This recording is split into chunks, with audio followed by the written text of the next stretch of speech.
Buenos días, bienvenidos a esta presentación del Instituto de Estudios Peruanos. Hoy estamos en nuestra cuarta sesión, la cuarta mesa de discusión sobre el seminario Las promesas de la construcción de la República en el Perú. Esta mesa que tenemos hoy se titula Las promesas de la nación y analiza y reflexiona sobre la nación entendida como un discurso que acompañó la fundación de la República y propuso la constitución de una comunidad nacional. Mientras que en el siglo XIX la nación fue entendida como una comunidad cuyo vínculo era el ejercicio común de los derechos políticos, en el siglo XX la noción de nación fue reformulada e incorporó reformas y derechos sociales para los sectores indígenas y populares. El proceso de integración social, sobre todo la expansión de la educación pública y la incorporación de los analfabetos al sufragio electoral, sentaron las nuevas bases sociales de la densa construcción de la nación peruana. Este es el punto de partida de la reflexión que tendremos hoy y nos acompañarán tres especialistas que van a comentar los diferentes ensayos incluidos en el libro La promesa incumplida, ensayos sobre 200 años de vida republicana. Este libro, como ustedes saben, ha sido recientemente publicado por el Instituto de Estudios Peruanos y reúne un conjunto de ensayos escritos por especialistas de diferentes disciplinas, historiadores, antropólogos, economistas, sociólogos, científicos políticos, que reflexionan sobre diferentes aspectos de la construcción de la República Peruana desde el momento de la independencia hasta la actualidad. El libro reúne textos que están pensados como ensayos de media duración, ensayos de ideas, en los cuales reflexionamos desde el Instituto sobre estos procesos complejos económicos, sociales y políticos que nos han acompañado a lo largo de estos 2 siglos. El libro, como todos ustedes saben, se encuentra a la venta en la tienda del Fondo Editorial y en las principales librerías, y durante estos días del seminario se encuentra también con un 25% de descuento. Para acceder a este descuento, ustedes deben aplicar el cupón de descuento que se encuentra en el primer comentario de la página de Facebook en la cual ustedes están viendo esta transmisión. Como les decía, para esta cuarta mesa, dedicada a las promesas de la nación peruana, nos acompañan 3 reconocidos especialistas: Carlota Casalino, Ricardo Cuenca y Rolando Rojas. Cada uno de ellos tendrá un primer turno de exposición de 15 minutos y posteriormente una segunda vuelta de 5 minutos para redondear las ideas y responder a las preguntas que realice el público o que realicemos acá en la mesa. Para realizar estas preguntas, por favor, pueden dejar sus comentarios en la cuenta de Facebook. Carlota Casalino, quien intervendrá en primer lugar, es docente principal de la Universidad Nacional Mayor de San Marcos. Todos ustedes la conocen, es doctora en Ciencias Sociales por esa misma universidad y magíster en Historia por la Pontificia Universidad Católica. Se ha especializado en temas como educación para el desarrollo, ciencia política, gestión de proyectos, monitoreo y evaluación.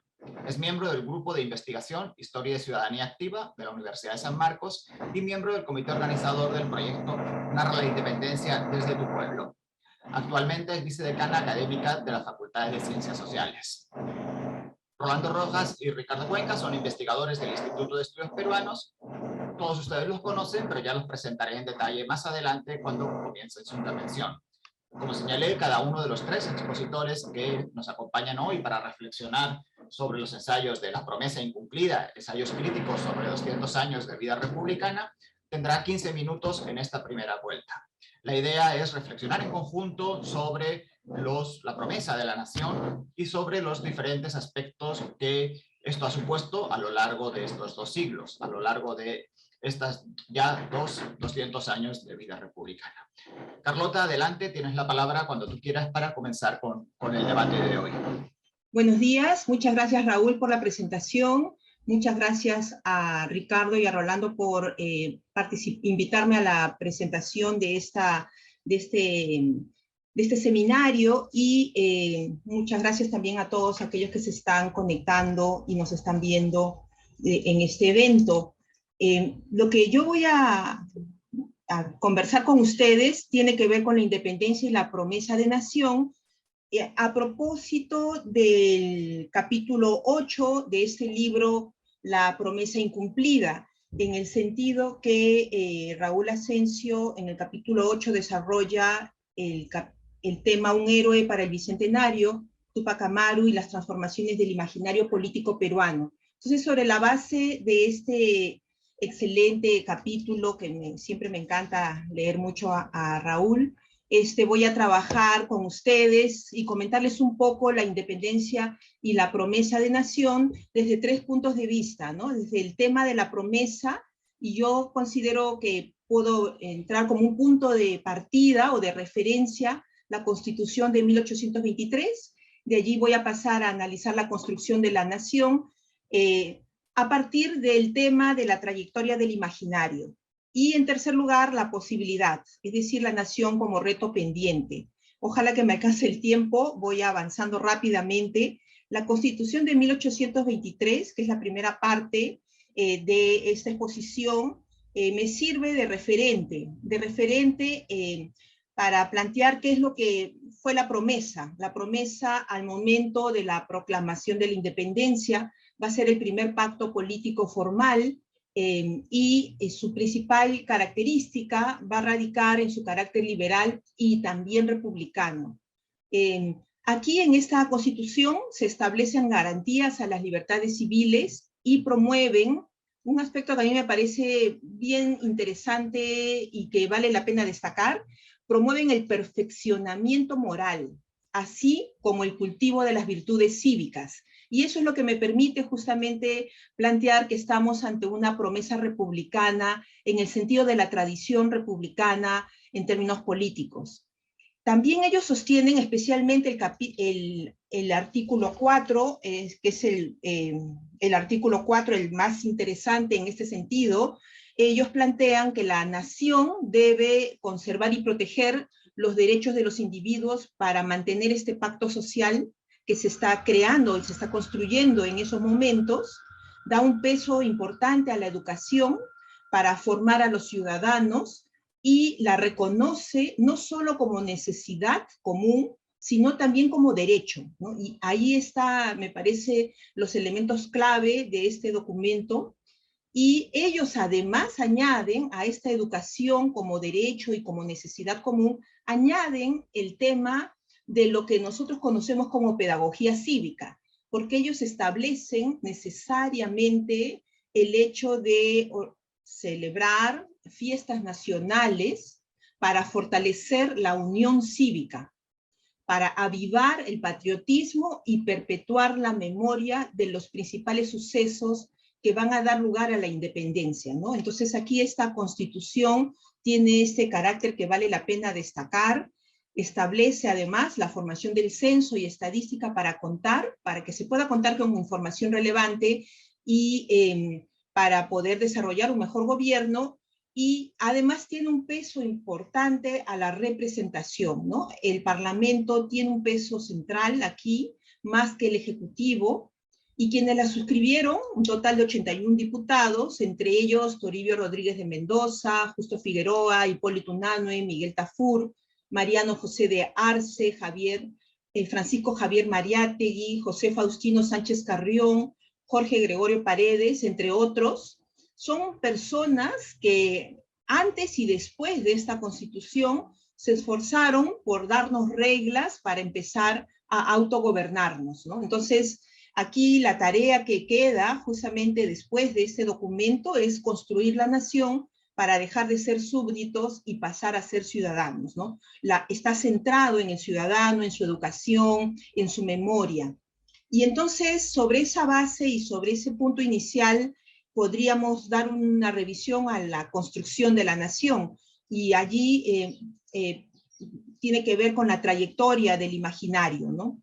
Y la nación la estoy entendiendo como comunidad política, la misma que ha sido analizada y trabajada por distintos autores, entre ellos Benedict Anderson planteándola como una comunidad imaginada, Hobsbawm y Ranger más bien planteándola como parte de una tradición inventada que le permite justamente poder conformar y configurar este modelo Estado-Nación. Gellner más bien le da este concepto de arquetipo y de una entidad moderna. Anthony Smith más bien la plantea como una comunidad vivida y sentida. Svetan Todorov lo plantea más bien como cultura, ¿no? Como parte de la cultura, Y Sennett más bien plantea como estas relaciones que están constantemente negociándose y renovándose. Entonces, sobre esa base la nación como comunidad política, podemos ver que hay un conjunto de dimensiones en torno a este imaginario que va a ayudar a conformar y configurar esa nación. La construcción de la nación moderna, por lo tanto, como comunidad política, tiene estas diversas dimensiones cuyo objetivo es generar en sus miembros sentimientos de pertenencia e identidad común, lo que se conocía en esa época como el culto cívico, derivándonos de la tradición religiosa que plantea Benedict Anderson. ¿Y cuáles son esas dimensiones, esos elementos que van a ayudar a construir este imaginario? Pues los símbolos patrios, el calendario cívico, los actos cívico-patrióticos, la historia patria, la pedagogía cívica, los discursos cívicos, los elementos conmemorativos y de rememoración, los valores cívico-patrióticos, los héroes patrios y la construcción de monumentos conmemorativos. De todo este conjunto enorme de elementos y de dimensiones, yo voy a quedarme con estos últimos dos, tanto los héroes patrios como la construcción de monumentos conmemorativos, en tanto el panteón es visto como una comunidad y como un edificio en sí mismo. Y aquí lo interesante es que en este proceso de construcción de imaginarios vamos a encontrar dos momentos de invención de tradiciones. El primer momento corresponde al siglo XIX, y aquí lo que estamos es apreciando un conjunto de funerales apoteósicos en los cuales se van a desarrollar el acompañamiento final de los protagonistas del proceso de independencia hacia el cementerio. Es decir, en ese proceso juegan varios elementos, como por ejemplo la cantidad de personas que van, las necrologías o recordatorios que se van a publicar en los periódicos, las publicaciones en general en torno a estos personajes y esta construcción de una comunidad de culto que va a ir surgiendo a partir de estos funerales apoteósicos. Mientras que en el siglo XX, especialmente a partir de las celebraciones del centenario, lo que vamos a tener es otro momento que tiene que ver con la materialización de un conjunto de valores que van a encarnar estos personajes que fueron enterrados de manera apoteósica en el siglo XIX y que van a retornar, va a ser como una especie de apoteosis invertida en el sentido que son desenterrados de este cementerio fuera de la ciudad y reingresan a la ciudad, a un espacio especial que es el Panteón de los Próceres de la Nación. Y este es un proceso que se va a dar en el siglo XX. Básicamente, en este proceso de construcción de este Panteón de los Próceres hay tres grandes ciclos. El primer ciclo empieza justamente con las celebraciones del centenario y vamos a tener que entre los años 1924 y 1929, recordemos es el oncenio de Leguía, van a ingresar al Panteón de los Próceres 3 civiles y 4 militares. El segundo ciclo, que tiene que ver más bien con esta resistencia de la oligarquía por permanecer en el poder y donde hay una alianza entre la oligarquía y las fuerzas armadas, vamos a tener este segundo ciclo que se va a desenvolver entre 1949, justo después del golpe de Bustamante y Rivero, hasta 1968, ahí vamos a tener 4 civiles y 9 militares. Fíjense ahí qué interesante cómo el número de militares se incrementa bastante más. Y el tercer ciclo es uno más tardío, que va de 1980 a 1998, y a ese panteón que reabre sus puertas, en este tercer ciclo va a entrar un civil, la única mujer, y 3 militares, ¿no? Entonces, en esta trayectoria del retorno del héroe del cementerio hacia la ciudad, vamos a encontrar estos 3 ciclos. Pero la pregunta está, ¿se cumple la promesa de la nación a partir de la independencia? Entonces ahí podríamos decir que si bien los héroes son un arquetipo cultural, tanto la tradición andina como la occidental valoran el poder de las reliquias, ¿no? Del tratamiento que se hace a determinados difuntos. Esta cultura va a pasar a la República con los funerales apoteósicos y con la este panteón como comunidad de héroes. Y en el caso de esos héroes modernos, deben tener una estrecha relación tanto con el Estado como con la sociedad, ¿no? Y ahí el carácter dual que deben tener, es decir, de aceptación de estos dos ámbitos, es clave. Sin ello no es posible que se invente una tradición y que ésta sea exitosa en el sentido que trasciende en el tiempo, ¿no? Y se consolide. Entonces, aquí el mecanismo clave para poder garantizar esta invención de la tradición exitosa parte por entender el rol de la comunidad de culto. Esta tiene que tener y mantener vigente la memoria del héroe a través del tiempo. Y esta comunidad de culto puede ser civil o militar o estatal. Entonces, aquí la clave es esa, cómo esta comunidad de culto logra un carácter dual. Si las generaciones actuales no recuerdan o no valoran a los personajes que están en el panteón, se puede deber a varias razones. Entre ellas, tiene que ver con las comunidades de culto que dejaron de existir o se debilitaron o no tienen la incidencia suficiente en el calendario cívico-patriótico, o no se produjo el carácter dual en el proceso de invención de la tradición, y ahí hay varios casos que nos pueden corroborar esta situación, y las generaciones actuales no encuentran significados en dicho imaginario, ¿no? Entonces, digamos que eso podrían ser las causas que pueden explicar por qué esta construcción de la nación termina en una promesa no cumplida en el caso de nuestro país. ¿Cuáles son las posibilidades? Me queda creo que un par de minutos, voy a aprovechar para decirlo. Las posibilidades es, por lo tanto, la nación como reto pendiente. Y allí me gustaría volver a incidir en la definición de comunidad. Y para eso, pues Richard Sennett me sirve mucho en esta tarea. Él señala que la comunidad son relaciones de confianza y de solidaridad cara a cara, relaciones que son constantemente negociadas y renovadas. Es un espacio comunal en el que las personas se hacen sensibles a las necesidades del otro. Y ahí nos tenemos que preguntar, ¿por qué no llegamos a esta situación? ¿Qué es lo que ha sucedido en nuestra historia, en nuestros distintos niveles, incluyendo el del imaginario?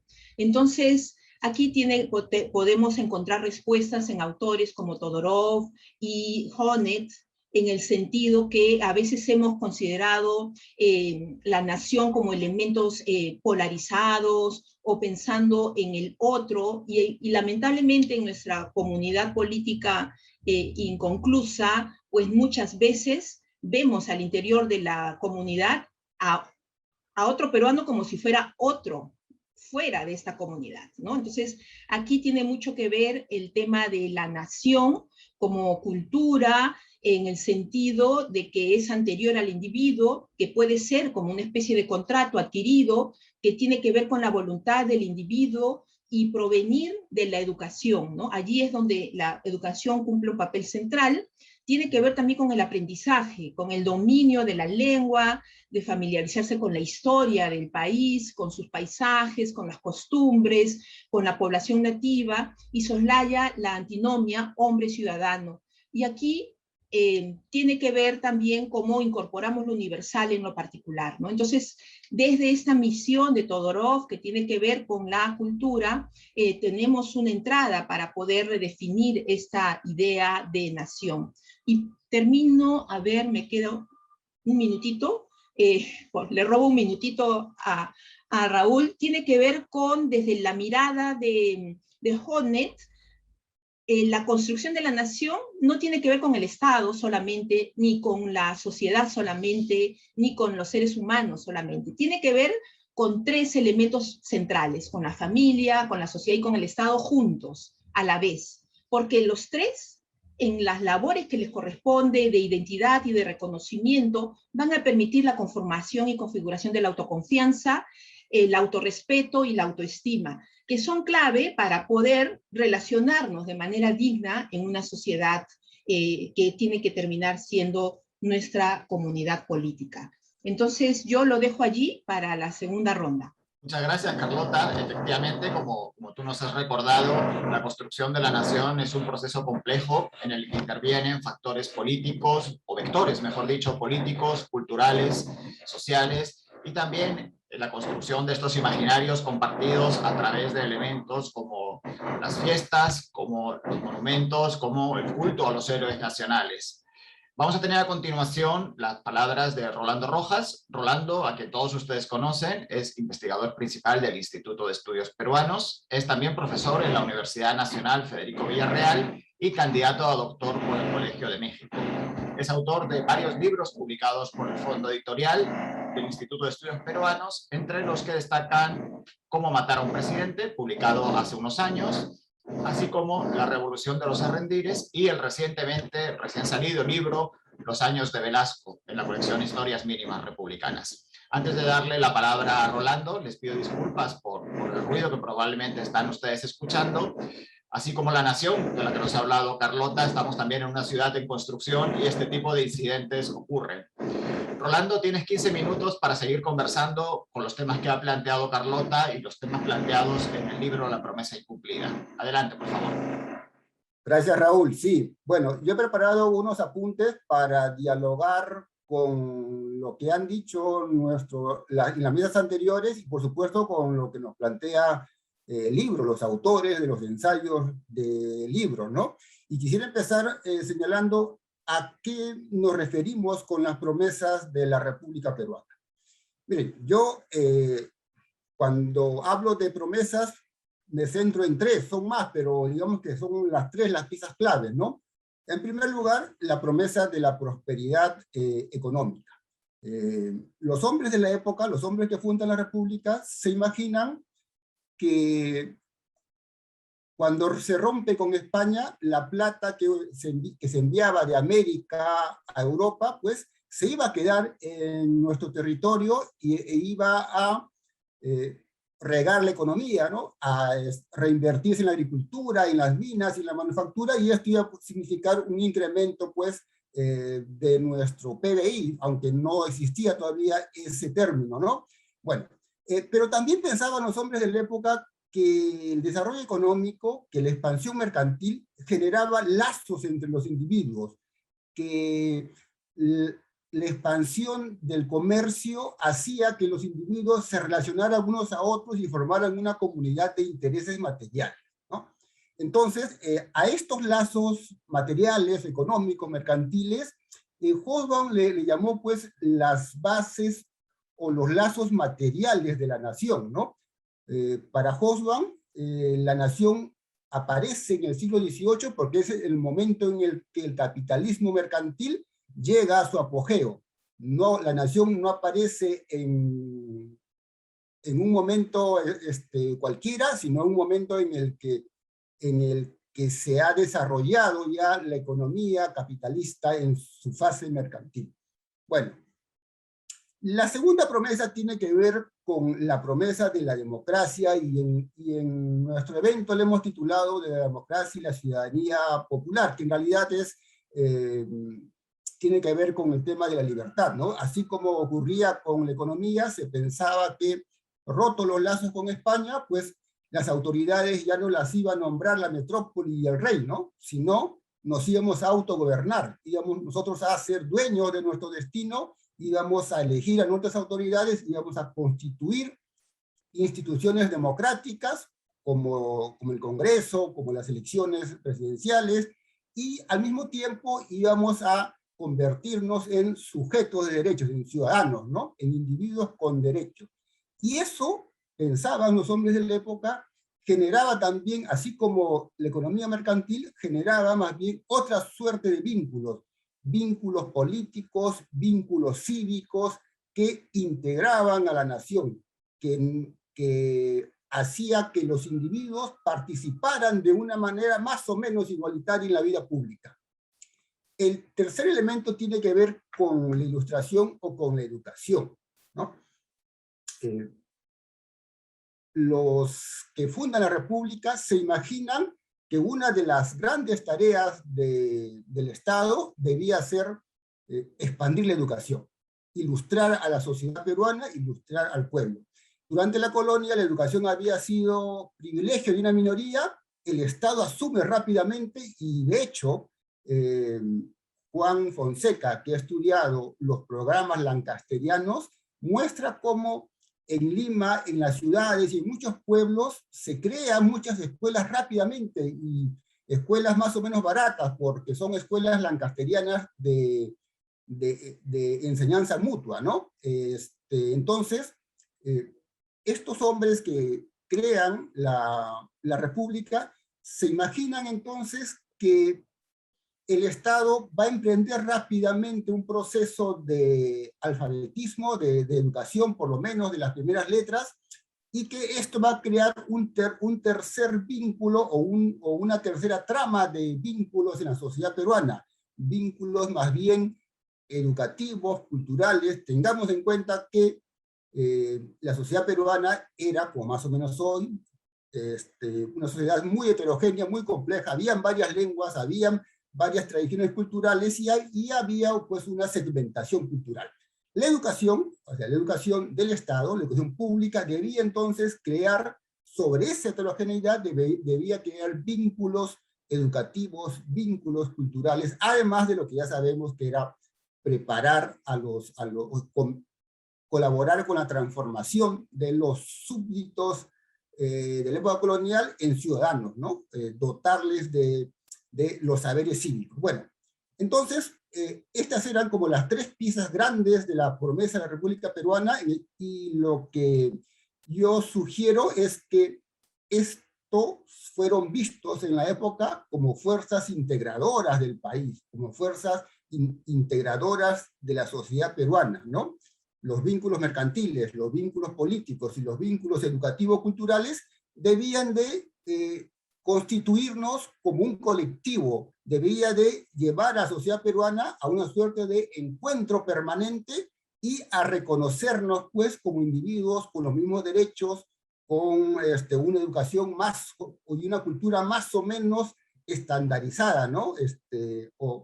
Y pues participar de la economía mercantil que nos llevaba a que de alguna manera todos participaran de la prometida prosperidad. Bueno, hasta aquí la parte bonita de las promesas de la República, ¿no? Porque ahora tengo que contarles un poco qué cosa pasó con esta promesa, y voy a citar a Augusto Monterroso. Tiene una frase muy dura, pero que viene al caso, ¿no? Augusto Monterroso dice que las grandes ideas se destruyen cuando se intenta llevarlas a la realidad, cuando se intenta llevarlas a la práctica. Y entonces lo que tenemos es que cuando se empiece este proceso, estos intentos de constituirnos como nación, encontramos una serie de problemas que son más difíciles de resolver de lo que creíamos. Voy a dar unos pocos ejemplos porque si no, no voy a llegar al siglo XX. Uno tiene que ver con la hacienda, ¿ya? La hacienda era una suerte de espacio extralegal, era una suerte de espacio que no era controlado por el Estado, ¿no? En el sentido que, por ejemplo, estaba prohibido por las leyes de independencia, en Bolívar, San Martín, estaba prohibido el trabajo gratuito. Pero el trabajo gratuito, el Estado no pudo eliminarlo del mundo de las haciendas. Entonces, teníamos al mismo tiempo que un régimen republicano y instituciones democráticas, teníamos territorios extralegales donde los individuos no podían ejercer sus derechos, no podían ciudadanizarse. Un segundo ejemplo tiene que ver con la esclavitud. Al mismo tiempo que teníamos elecciones democráticas, que teníamos una constitución que nos reconocía como ciudadanos, teníamos una población importante de esclavos, es decir, de gente que no era ciudadana, que no tenía derechos, al contrario, era el bien de otros individuos. Y un tercer ejemplo es que cuando se intenta expandir la economía, cuando se intenta expandir el mercado, tenemos una gran barrera, que es lo que tiene que ver también con la hacienda, porque cuando la población concentrada de las haciendas no recibe un salario, es decir, porque hacen trabajo gratuito, no pueden incorporarse a la economía mercantil. Bueno, entonces, esto es, digamos, para bajarnos un poco de las promesas a la realidad, al estilo de Monterroso, los problemas que varias generaciones tienen que encontrar.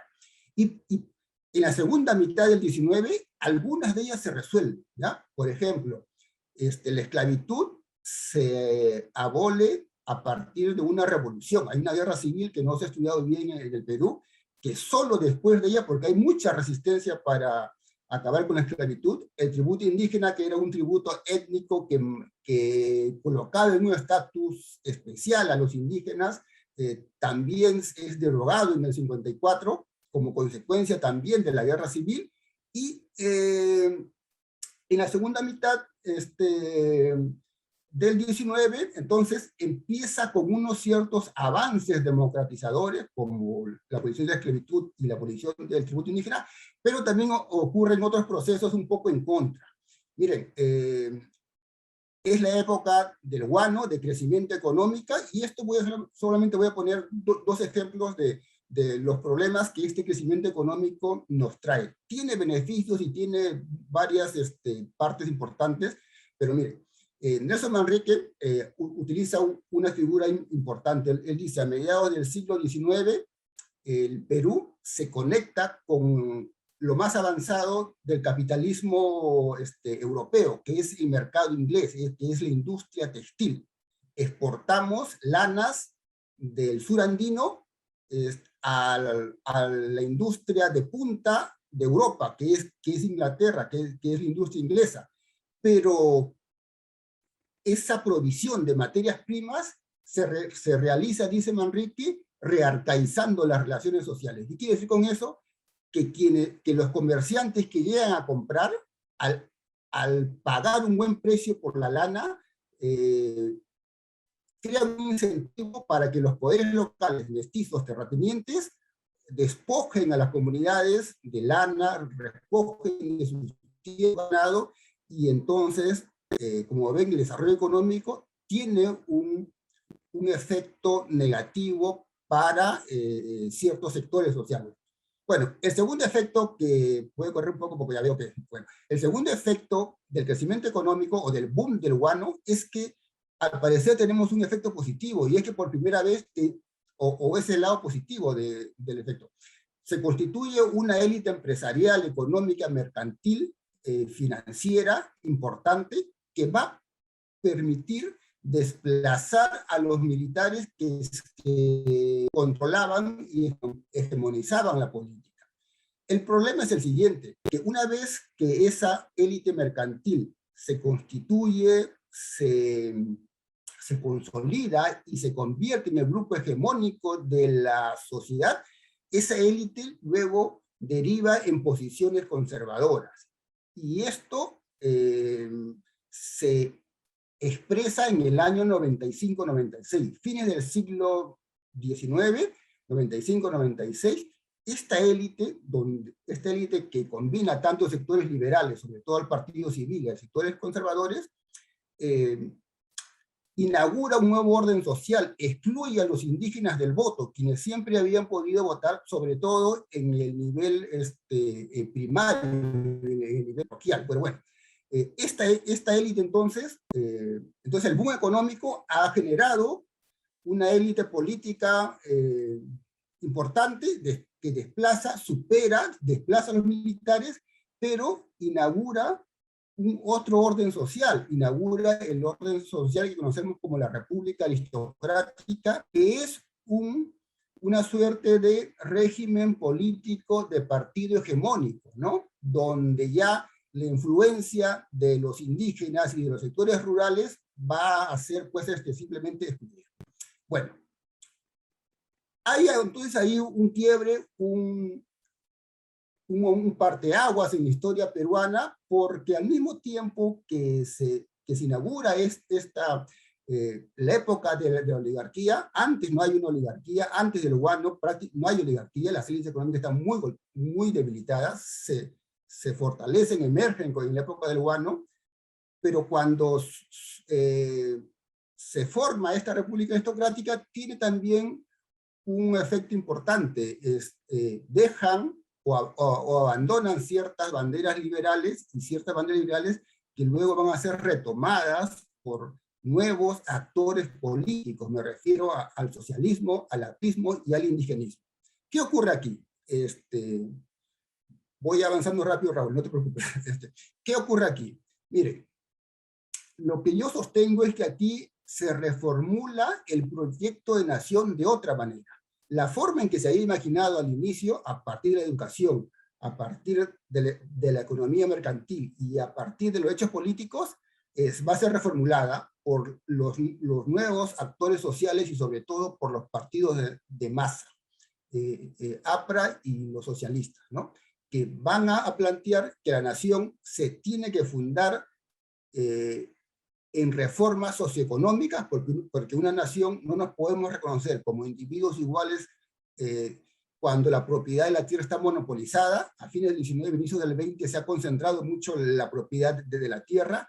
No se puede, no podemos reconocernos como nación si no otorgamos un papel ciudadano a los indígenas analfabetos, si no le otorgamos los derechos políticos.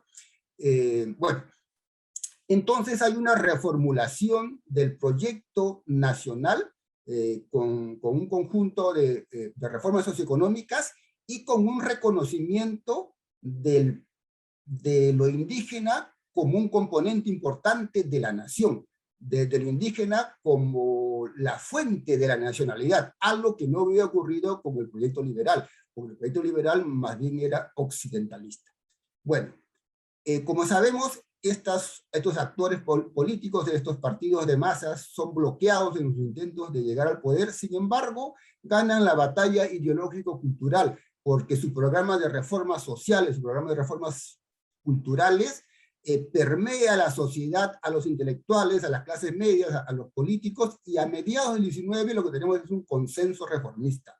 Todos están de acuerdo en llevar a cabo las reformas que habían planteado inicialmente Aya, Mariátegui, y por ejemplo la reforma agraria no la inicia la izquierda, la inicia la derecha, la inicia Prado, la inicia con la Comisión de Reforma Agraria y Vivienda, presidida por nada menos que Pedro Beltrán, ¿no?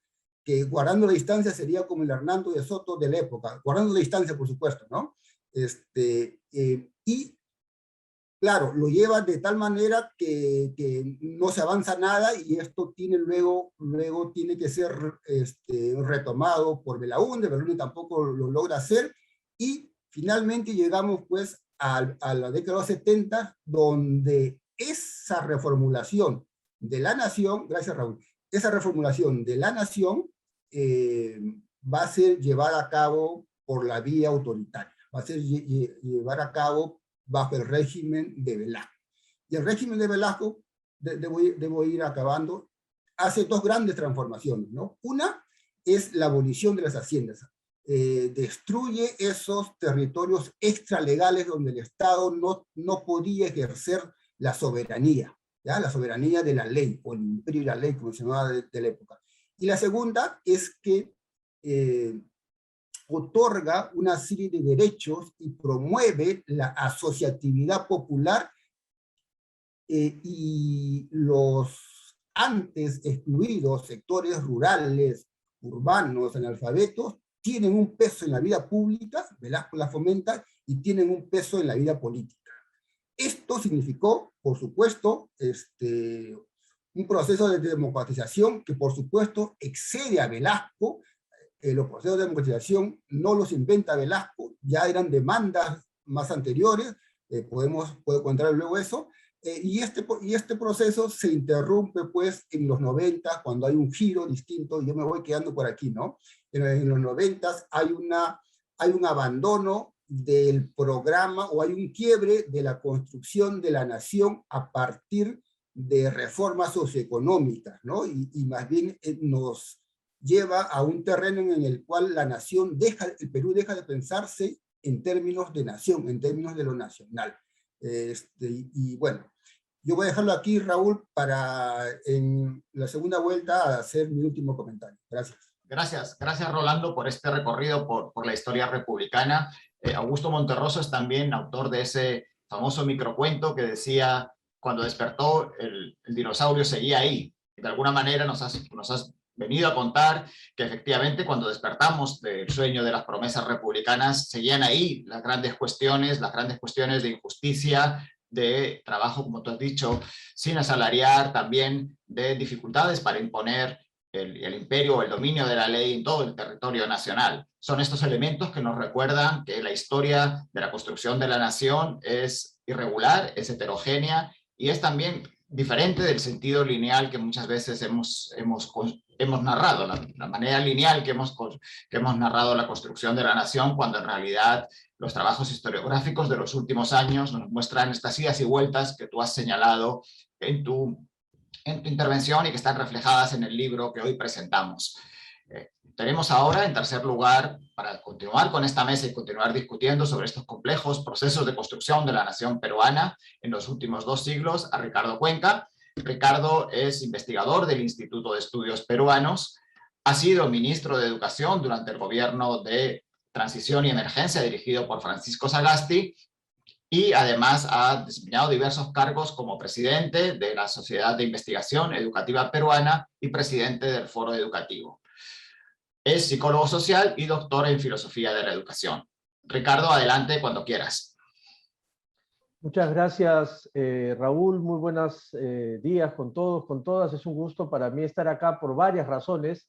Como no tengo tiempo, voy a resumir esas en 2 nada más. Una primera, estar, por supuesto, acompañando, escuchando y aprendiendo de Carlota y de Rolando, pero sobre todo ver que luego de 2 años, antes de ayer, Facebook me mostraba una foto tomada abajo en la sala de la Mesa Verde, cuando empezábamos a pensar el proyecto del libro, y ahora no solo tenemos el libro, sino que tenemos un seminario que vitaliza aún más el libro, así que mis felicitaciones a mis colegas en el Consejo Directivo del IEP por animar que estemos conversando alrededor del libro, y además porque así voy a aprovechar en contar un poquito el artículo que no logré entregar en el libro, porque en noviembre del año pasado me comprometí con el país en acompañar al presidente Sagasti en el Ministerio de Educación, y entonces las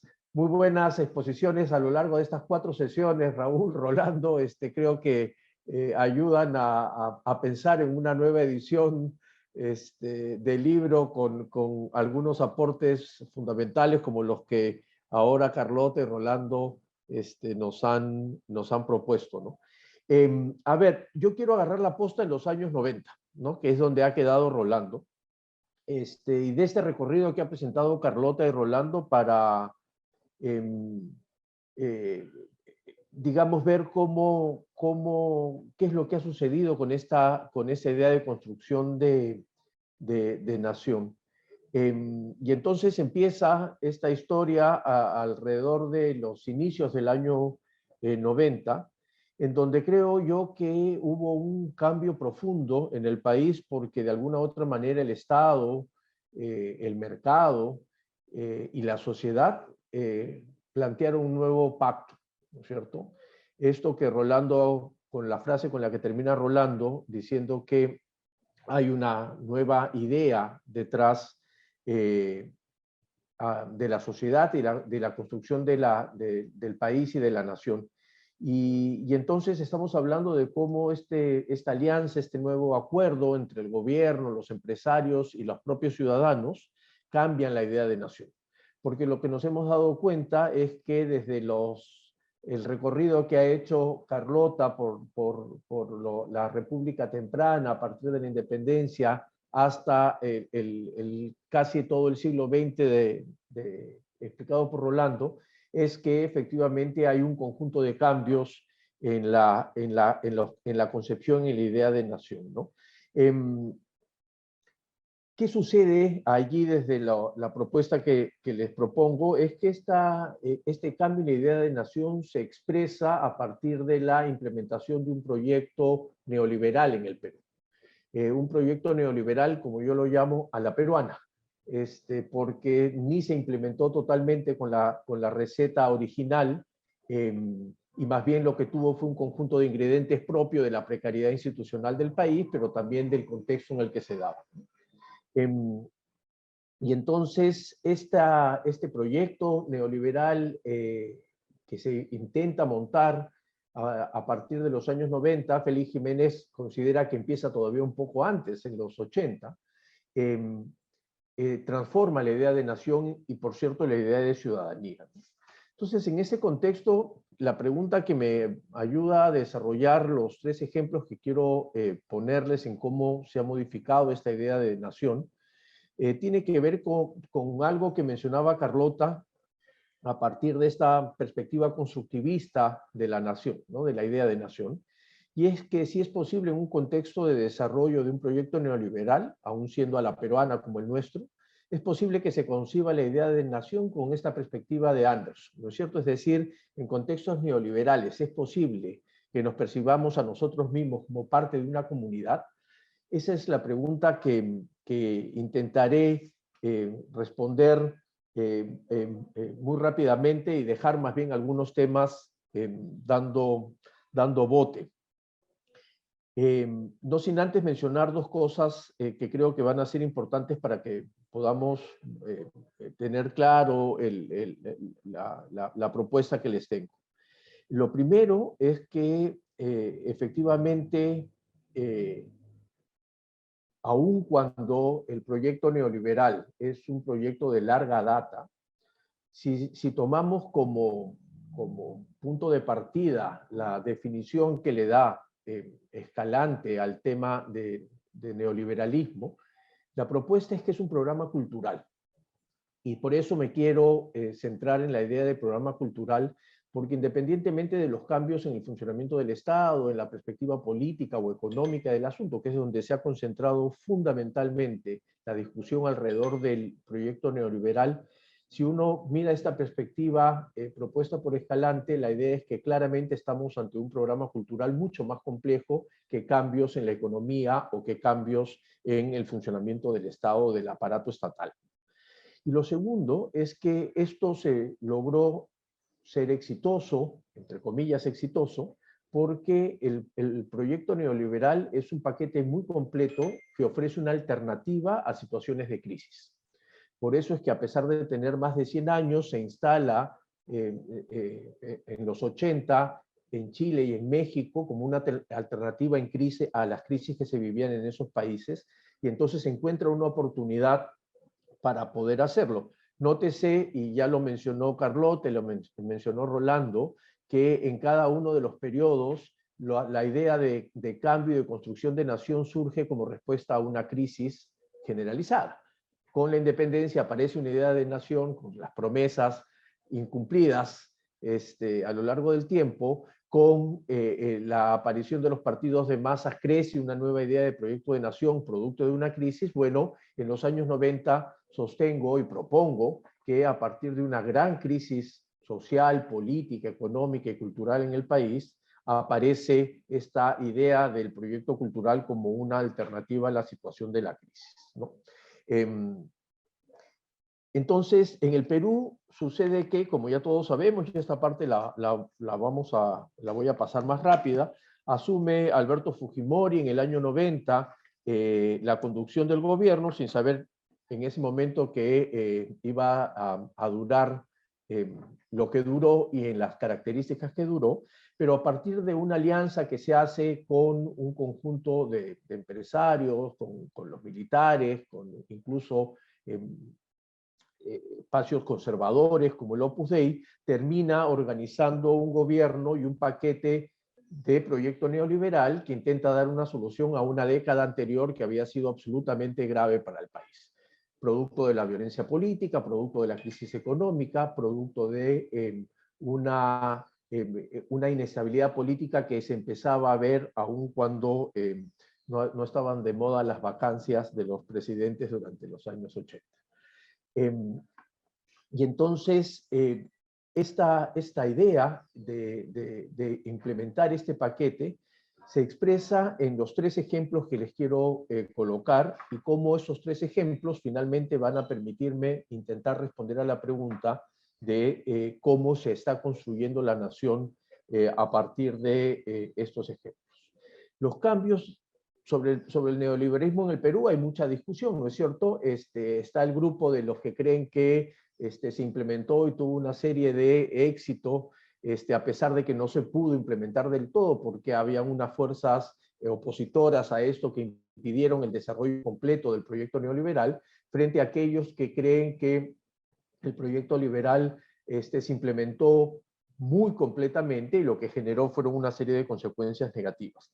Pero en ese contexto aparecen esos tres ejemplos a los que quiero hacer referencia y luego un cierre final trayendo agua para mi molino en el tema educativo. Uno primero tiene que ver con cómo se expresaron el manejo de los servicios sociales en el país. Tanto la salud, la educación como la previsión social pasaron por una modificación que se mantienen hasta ahora y que, más allá de las evaluaciones que se hagan de su efectividad, han terminado demostrando que fue penetrándose una idea que es la que atraviesa esos tres ejemplos y que parte de la responsabilidad del individuo en la construcción de su propia vida y por lo tanto de la nación. En el año 95 la previsión social tiene un cambio profundo en el Perú con la aparición de las AFPs y entonces la vieja idea de la previsión social solidaria, es decir, los jóvenes aportamos para que luego los adultos puedan vivir con tranquilidad, se cambia por la idea individual de trata de reunir la mejor cantidad de dinero que tengas para que más adelante puedas vivir con la dignidad que tu trabajo pueda darte y ya no del cambio solidario. Lo mismo que pasa en el año 96, cuando se instala francamente el proceso de privatización de la educación. El mensaje claramente es, mira, la alternativa ya no es solo el Estado, el mercado puede generarte a través de la iniciativa privada una posibilidad para que tú tomes la decisión del tipo de educación que quieras tener.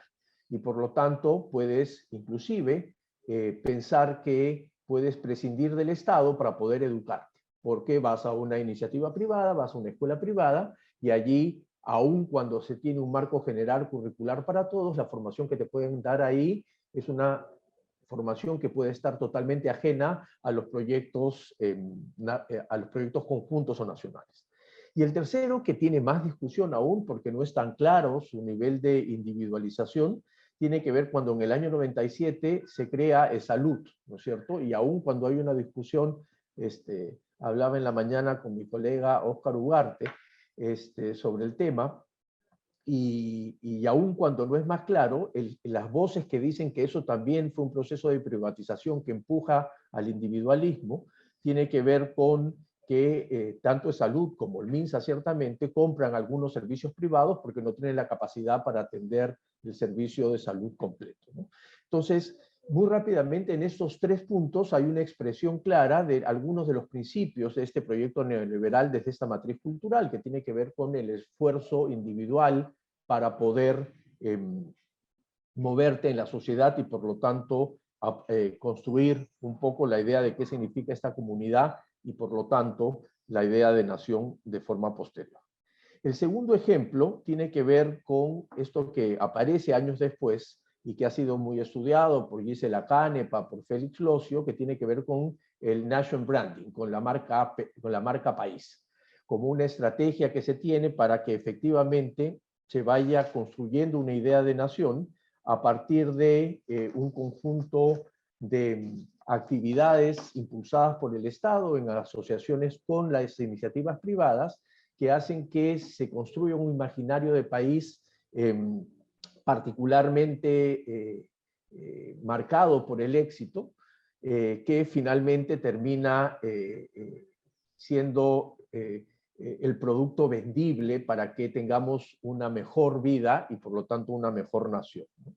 Y el éxito ha estado presente en todos, ¿no es cierto? En toda la idea de construcciones de nación. Lo estuvo en los proyectos iniciales de la República, lo estuvo durante la República Aristocrática y los proyectos civilistas de educación, lo estuvo con Velasco y más adelante, ahí van a poder leer con mucho más calma a los textos de Rolando, pero el éxito siempre está asociado a la idea de construcción de una idea de nación. No se pretende construir una nación a partir de procesos de fracaso, digamos, sino más bien de éxito, ¿no?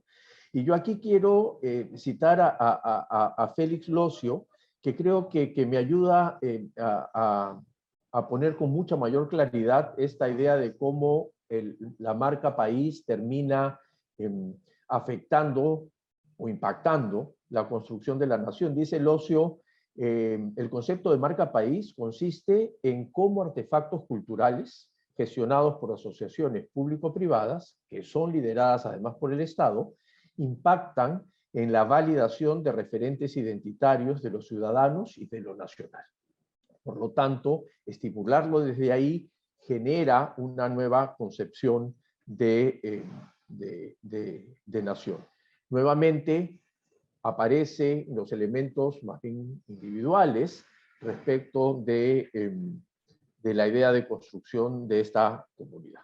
Y el tercer y último ejemplo tiene que ver con un trabajo que recién terminamos con Luciana Reategui y Mauricio Rentería, respecto al espíritu emprendedor, ¿no es cierto? Ante la heterogeneidad del emprendedurismo en el país, en los 90 hay un gran impulso para construir una narrativa alrededor del emprendedurismo como la manera de poder otra vez tener éxito y contribuir al país.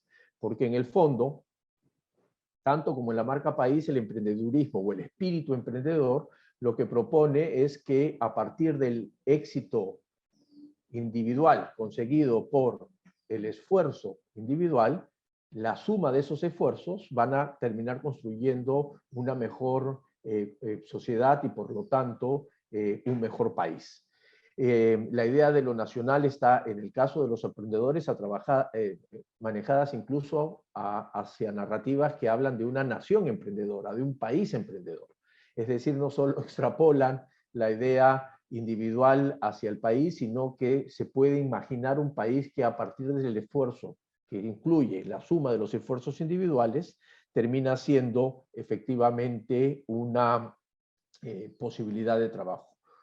En síntesis, la provisión de servicios sociales a partir de procesos de privatización, francos o no tan francos, la construcción de una estrategia de construcción de nación a partir de la idea del marketing o la idea de la venta simbólica de los elementos del país, o el tema del espíritu emprendedor impulsado por el Estado, son desde mi perspectiva y propuesta de discusión con ustedes, tres elementos que ejemplifican cómo el proyecto neoliberal se instala o se intenta instalar con mucha intencionalidad desde el Estado peruano, aun cuando podemos discutir en qué medida efectivamente se logró instalar eso hasta el momento. Lo cierto es que, y vuelvo al tema cultural, y por eso al programa cultural que menciona Escalante alrededor del proyecto neoliberal, lo que sí hay es un conjunto de transformaciones simbólicas sobre qué es la nación. Y el punto principal, entonces, termina siendo en esta síntesis, si es que efectivamente, alrededor de la pregunta, es posible que a partir de estos procesos instalados y validados de alguna manera entre la sociedad peruana, es posible pensarnos como una comunidad imaginada, con este énfasis fuerte del individualismo, que lo que hace es no soldar las fracturas históricas del país y que debilitan la idea de construcción de una comunidad. Y aquí quiero cerrar en los minutos que me quedan con la propuesta para adelante, ¿no es cierto? Ver qué nos sucede de aquí en adelante si es que efectivamente esta idea de nación construyéndose en esta revolución simbólica que decía Green, silenciosa además, termina siendo posible de comprender o de revertir, si fuese el caso, que tiene que ver con la formación ciudadana, porque la educación, como lo han mencionado Carlota y Rolando, es, y esto ya lo digo yo y no ellos, el instrumento más importante para la formación de ciudadanía. Y por lo tanto es el elemento más importante para la construcción de la idea de nación. Hay otros espacios en donde puedes aprender a ser ciudadano y donde se puede ir construyendo la idea de nación. pero fundamentalmente la educación es ese instrumento fundamental. Y allí hago referencia en estos 2 minutos a 2 elementos. Uno primero, que la formación ciudadana, de manera deliberada o no, tiene una intencionalidad del Estado por el tipo de ciudadano y sujeto político que se quiere formar. No es neutral, sea porque lo digo directamente o sea porque no lo digo directamente. Y una de las cosas que hemos encontrado en un reciente trabajo con Carolina de Belaunde es que, independientemente de que suceda o no, porque el sistema educativo tiene un conjunto de debilidades y de fallas, lo que sí tenemos es la intencionalidad del Estado en decir, este es el tipo de ciudadanos que necesito para este país y por lo tanto hay que actuar respecto de la formación ciudadana para ver si esa es la nación que queremos construir o no. Quiero terminar con la frase demoledora de Martha Nussbaum, que dice que los sistemas educativos contemporáneos en el mundo lo que están generando son máquinas utilitarias y no ciudadanos. Máquinas utilitarias a esta idea particular de nación construida sobre la base de un profundo paroxismo del individuo que se espera que, sumado a otros paroxismos de individuos, puedan construirse en mejores naciones. Muchas gracias, lo dejo por aquí y podemos luego seguir conversando. Muchas gracias, Ricardo, por esta tercera intervención de la mesa panel de hoy. En realidad, como ustedes habrán podido ver, probablemente sin coordinarlo directamente, las 3 intervenciones han sido perfectamente complementarias. Carlota al principio nos ha presentado una primera mirada sobre los mecanismos culturales que están detrás de la construcción de la nación o de la comunidad que llamamos humana, que llamamos nación. Rolando ha hecho un recorrido por los idas y vueltas de la construcción de la nación peruana desde el momento de la independencia hasta los años 70, y Ricardo nos ha presentado los proyectos de nación, los nuevos proyectos de nación surgidos durante la época que llamamos neoliberal. Para esta segunda ronda yo quería plantearles a los tres panelistas 2 preguntas en torno a las cuales pueden articular sus reflexiones. Por una, si ustedes recuerdan el trabajo original que todos referenciamos de Benedict Anderson sobre las naciones como comunidades imaginadas, una de las tesis fuertes y quizás menos atendidas de Benedict Anderson es que los primeros ejemplos de Estado-nación eran los estados americanos surgidos de la independencia. Son las naciones o los estados-naciones más antiguos del mundo. Y uno podría pensar que también son los más exitosos en tanto construcción de nación, exitosos en términos de que si uno mira en Europa las naciones constantemente están en disputa, surgen y desaparecen. Prácticamente cualquier Estado-nación europeo tiene en la actualidad grupos secesionistas o está planteando fusionarse con otra nación. En cambio, las naciones latinoamericanas tienen una tremenda estabilidad a lo largo de estos 2 siglos. En el caso peruano hemos encontrado múltiples disputas, múltiples guerras civiles, como nos recordaba Rolando, respecto al sistema social, respecto al sistema político, respecto a la organización socioeconómica de la República, pero no hemos encontrado prácticamente ningún proyecto que dispute la idea de nación peruana. La idea de nación peruana, su existencia o que haya planteado abiertamente la construcción de una nación, de un Estado-nación no peruano. Entonces quería plantearles un poco una reflexión respecto a esta paradoja, de alguna manera, de estados-nación tremendamente sólidos, proyectos nacionales en tanto comunidad nacional muy consolidados, pero al mismo tiempo esta sensación que todos tenemos de promesas incumplidas, esta sensación de que la promesa de la nación nunca llegó a cristalizar del todo. La segunda pregunta que quería plantearles va precisamente a lo ocurrido en los últimos 10 o 15 o 20 años en esta etapa que llamamos neoliberal. Si entendemos el liberalismo, como lo ha planteado Ricardo, como un artefacto político-cultural con múltiples dimensiones, ¿qué tendría de nuevo y qué tendría de herencia del pasado este nuevo proyecto de nación impulsado durante estos años, impulsado en el marco del proyecto político-cultural del neoliberalismo? Estas son 2 preguntas que les pido que articulen su reflexión en torno a estas 2 preguntas y por supuesto también cualquier otra reflexión que quieran incluir o complementar respecto a las intervenciones anteriores. Queda abierta la mesa para quien quiera comenzar. Si les parece, vamos en el mismo orden que tuvimos en la primera intervención. Carlota, ¿te parece comenzar? Tienen 5, o como todos han sido puntuales en el cumplimiento del tiempo, 5 o 10 minutos para esta segunda ronda. Adelante, Carlota. Muchas gracias, Raúl, y nuevamente agradezco y estoy muy contenta de estar en esta mesa con Rolando y con Ricardo. Dos cosas sobre la base de la pregunta que nos ha formulado sobre esta persistencia del Estado. Efectivamente, en este binomio Estado-Nación, a pesar de que el Estado ha tenido momentos críticos de desestructuración económica, política, social, tanto durante el periodo de la independencia como durante la Guerra del Pacífico, es lo más estable que tenemos. Mientras que la nación ha pasado por procesos de, como tú dices, idas y vueltas, ¿no? Vaivenes, es un recorrido, una trayectoria bien sinuosa. Y esto tiene que ver y está ligado con el papel y el no papel de la educación, ¿no? Porque efectivamente la comunidad de peruanas y peruanos pasa necesariamente por la educación y esta pues debe darla el Estado, ¿no? Pero a veces no la ha dado. Y entonces ha reducido la ciudadanía, por ejemplo, solamente al hecho electoral, como ha hecho recordar muy bien Rolando en el siglo XIX, la población indígena votaba, efectivamente, votaban los sectores populares y letrados, pero no había una educación, el Estado no estaba formado, no había educadores, no había escuelas.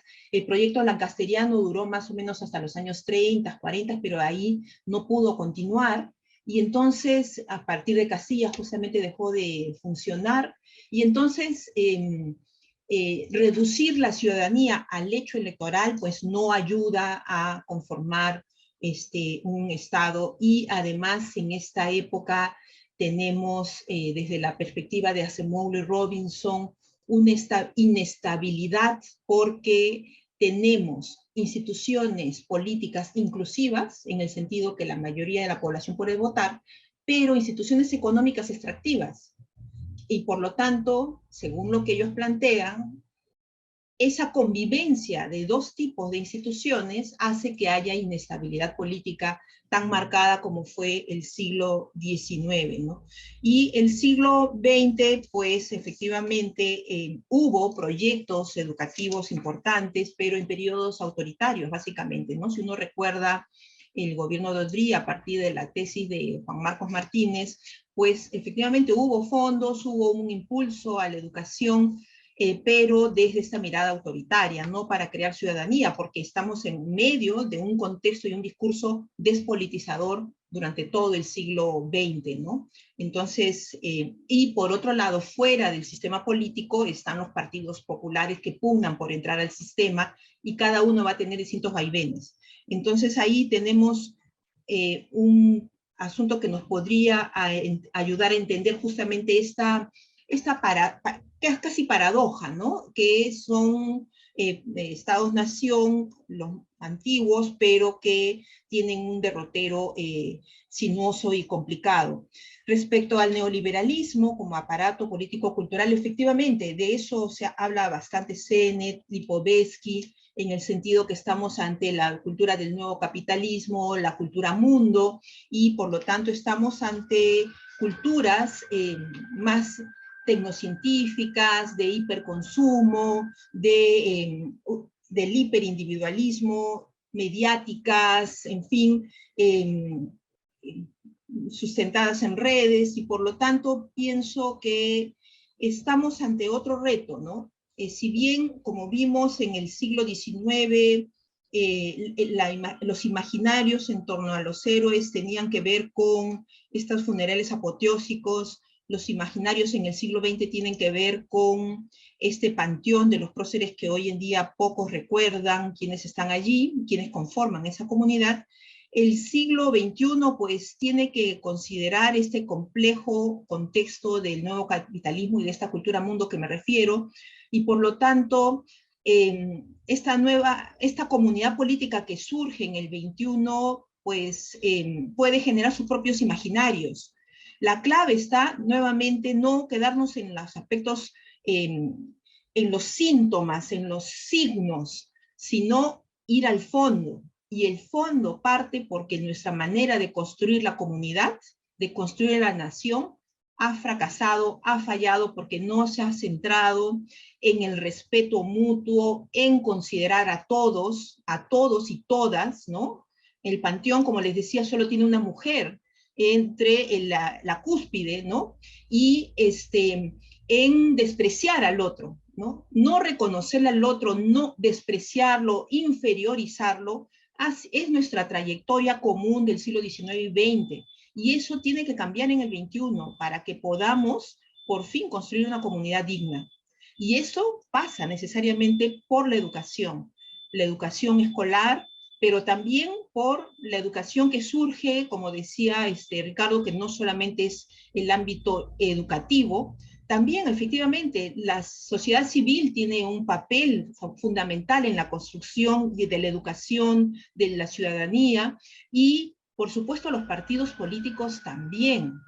Es decir, son los espacios donde se aprende a deliberar, a ponerse de acuerdo, a seguir reglas.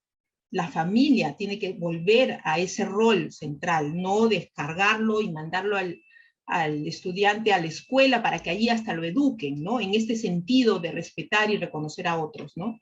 Entonces, por ahí va, creo, el tema.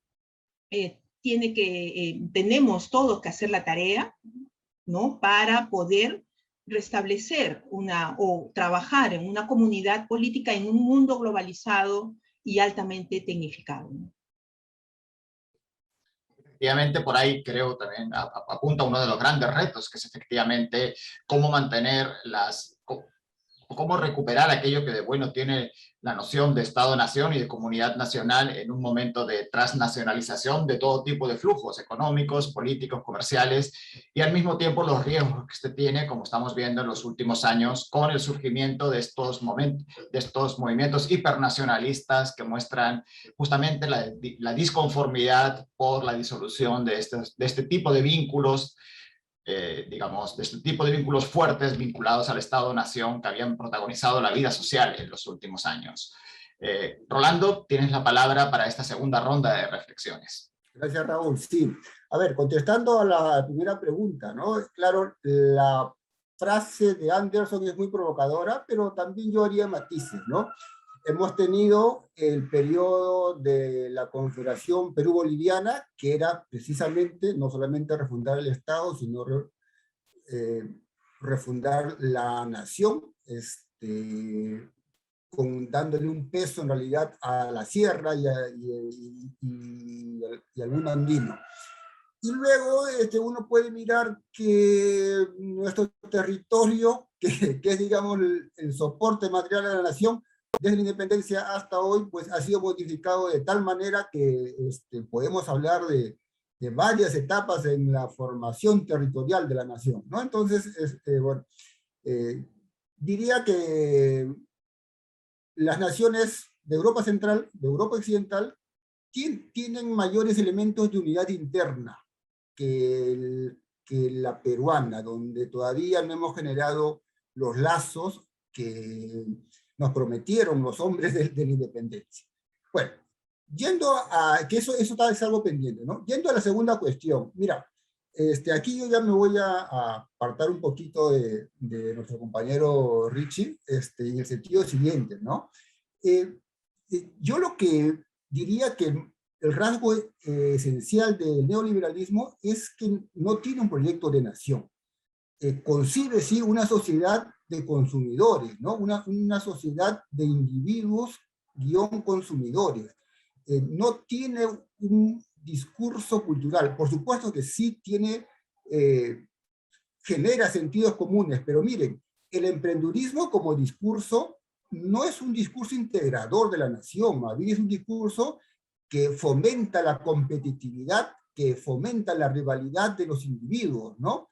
No tiene un sentido integrador como sí puede tener, por ejemplo, una política de reconocimiento de derechos o una política de reconocimiento de la diversidad cultural.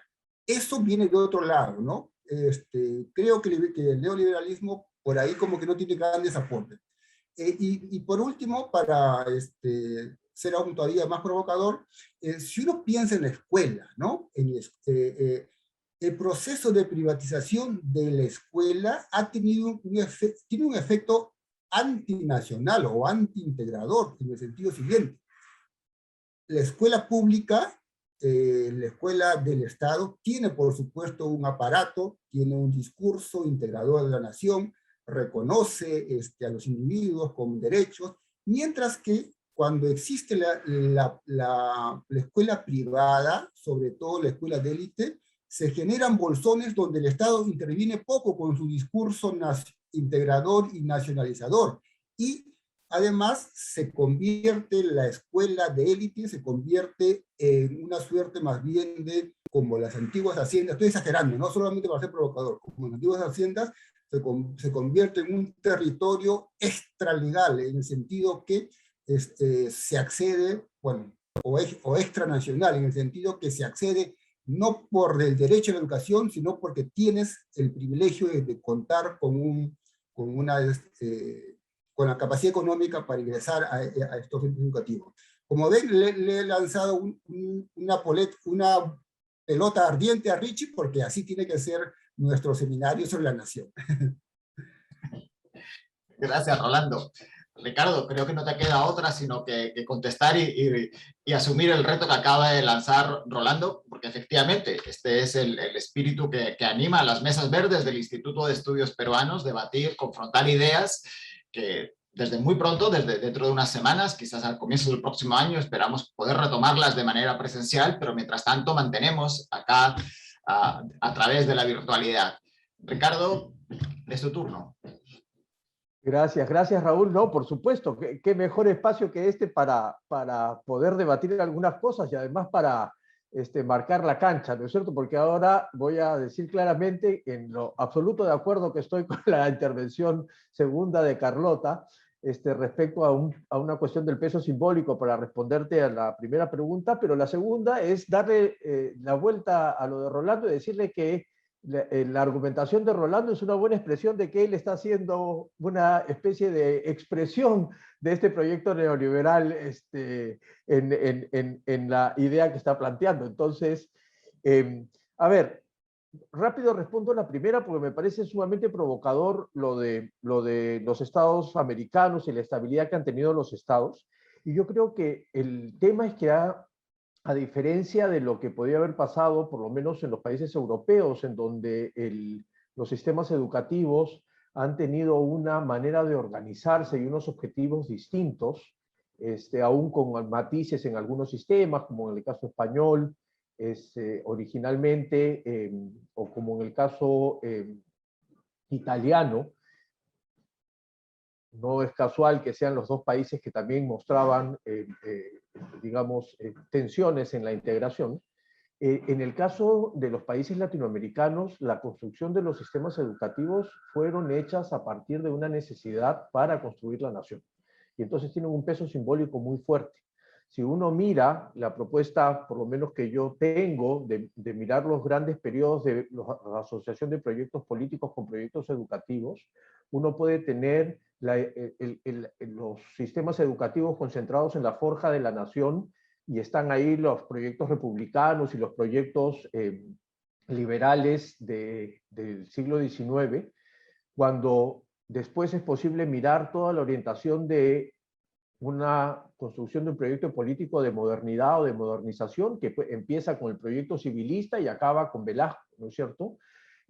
Todos ellos aportan a la idea de que el sistema educativo tiene que transformar ya no la nación necesariamente, pero sí un objetivo de modernidad y modernización para el Estado, hasta lo que tenemos ahora, en donde la situación se diluye más como producto de estos cambios en la propia idea de nación, y por lo tanto el peso simbólico que tienen particularmente estos estados nacionales en América Latina, en América en general, en el Perú en particular, creo que expresados a través de la educación, creo que hacen fundamentalmente una diferencia enorme respecto de cómo se ha construido los propios sistemas educativos en otros países, ¿no?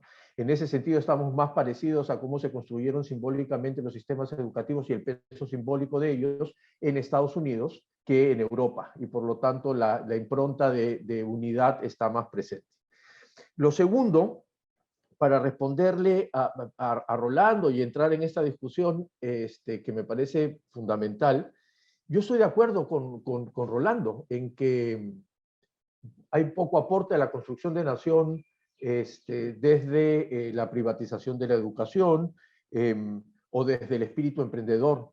Pero lo que pasa es que mi punto es que eso está resignificando la noción de nación. ¿No es cierto? Si yo la miro con los parámetros, y por eso ponía la pregunta de Anderson o de cualquiera de los autores que Carlota ha citado, si yo trato de ver, de confrontar lo que está sucediendo frente a esas nociones de nación, seguramente no aportan mucho. El asunto es que esto está funcionando como una nación a partir de una resignificación de ese sentido. Y entonces mi propuesta es mirarlo al revés. No cuánto aporta esto a lo que sucede en las ideas de naciones que tenemos, en las nociones de naciones que manejamos, o cuánto está esto resignificando, ¿no es cierto?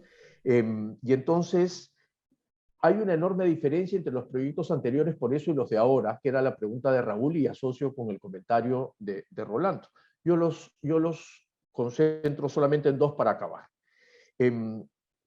Los proyectos actuales son marcadamente individualistas y tienen instrumentos como, por ejemplo, la meritocracia para creer que se puede ordenar la sociedad de una manera en particular.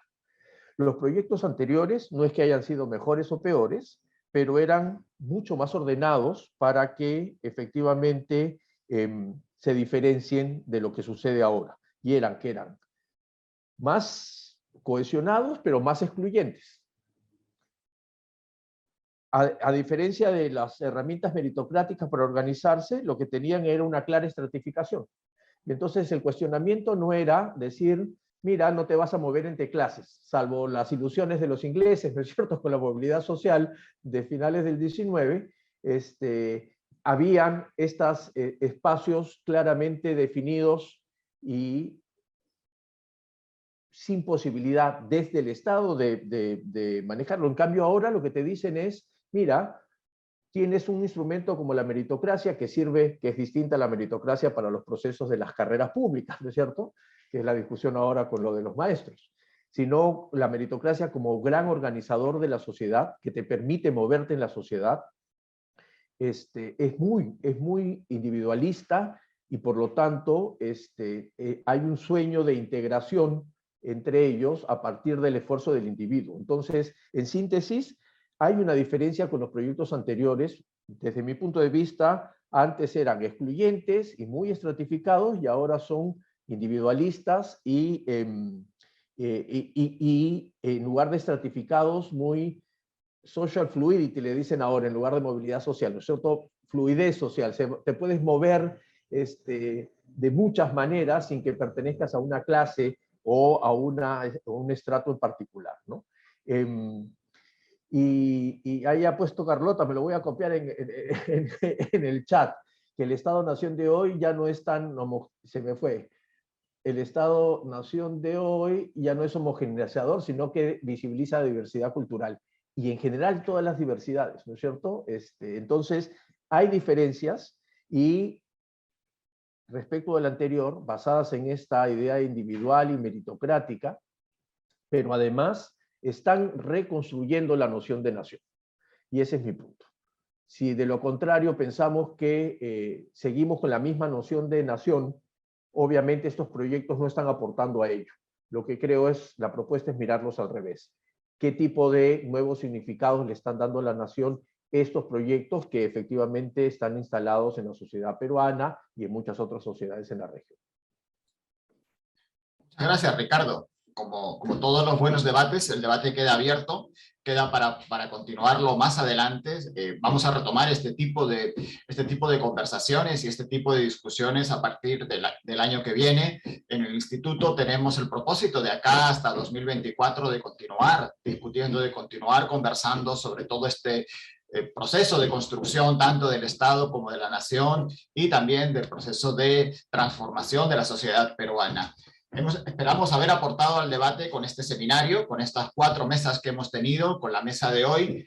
Les recuerdo que los ensayos que se han presentado pueden leerlos en este libro, en La promesa incumplida, ensayos críticos sobre 200 años de vida republicana. Los tres panelistas que hemos tenido hoy, Rolando, Carlota y Ricardo, los tres han estado vinculados de alguna manera al proyecto en diferentes dimensiones. En el caso de Ricardo, comenzó el proyecto siendo Ricardo director del instituto y participó en múltiples de las discusiones que tuvimos inicialmente, hasta que, como él mismo ha señalado, se incorporó como ministro de Educación al gabinete que asumió hace ahora un año. Rolando también ha estado acompañándonos y Carlota ha sido siempre una participante asidua en nuestras mesas verdes, en nuestras discusiones, en nuestros debates, y siempre es bienvenida al instituto, por supuesto. Queremos agradecerles a todos ustedes por haber asistido a estas 4 sesiones, recordarles que el libro se encuentra a la venta y al mismo tiempo quiero cerrar este seminario recordando que tanto el libro como este seminario están dedicados a la figura de Julio Kotler, quien fue investigador principal del instituto, quien fue exdirector del instituto, colega y amigo de todos nosotros, que participó en las etapas iniciales del proyecto y que nos sigue acompañando a través de su obra y su recuerdo hasta la actualidad. ¿Cuánto lo echamos de menos a Julio como persona, como investigador y como intelectual en estos momentos? ¿Y cuánto habría disfrutado él también de estos debates como los que hemos tenido hoy? Les agradezco a Ricardo, a Rolando y a Carlota y a todos ustedes por habernos acompañado estos 4 días. Seguiremos conversando. Muchas gracias.